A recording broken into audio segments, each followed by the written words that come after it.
Happening now, a possible warning for Iran. Fox News can now report the Pentagon is upgrading its largest conventional bombs, making them more precise and giving them more burrowing power. These bunker buster bombs could enable the U.S. military to destroy Iran's heavily defended and in some cases deeply buried nuclear sites. Michael Singh, former senior director of Middle Eastern Affairs at the National Security Council, joins us now. Hi, Michael. How are you? Hi, Arthel. So do you feel like this is more of a power move, a bully move, if you will, or is there a real cause for concern?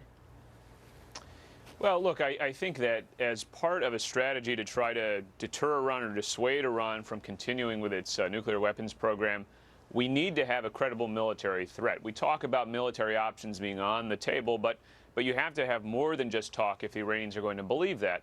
And this sort of step, taking improvements on this very large bunker-busting bomb, which really only has one target in mind, that buried nuclear facility called Fordo in Iran, is certainly one step to establish that military credibility. And it has that target because that particular nuclear enrichment plant is underground, deeply underground. So how accurate is this 30,000-pound bunker buster bomb we're talking about?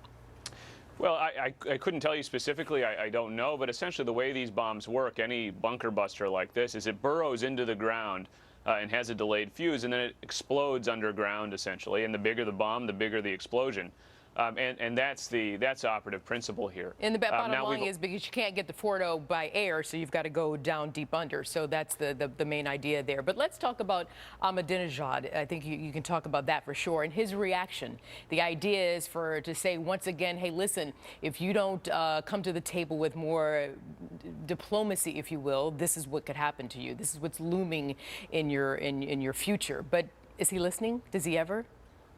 Well, right now, I would say, Arthel, that Iran is sort of consumed with domestic politics. So when you ask about Ahmadinejad, he's ending his term as president and is very focused on getting his sort of hand-picked successor elected against really the opposition of almost the entire political class in Iran.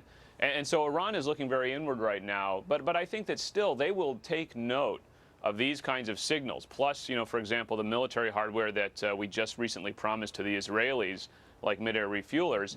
I'll say, though, that, Arthel, it goes beyond just the hardware. It goes beyond just the capacity to attack. I think we also need to show that we have the will to attack Iran to make this military threat credible. And as we kind of sit here passively looking at a situation like Syria, even as Assad, for example, crosses the president's red lines, as we look at what's happening in North Korea and don't really do anything, we haven't yet, I think, established that we have the will to act in Iran.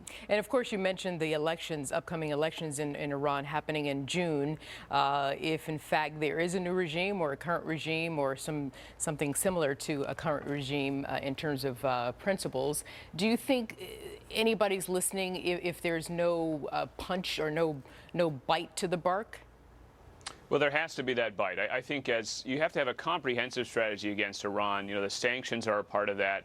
The nuclear negotiations are a part of that, even though they haven't really gone anywhere for all these years. But a vital part of it is this idea that we have a military threat that is credible on the table, because ultimately the regime, I think, will only compromise if it fears for its own survival. And I'm just not sure they fear that right now.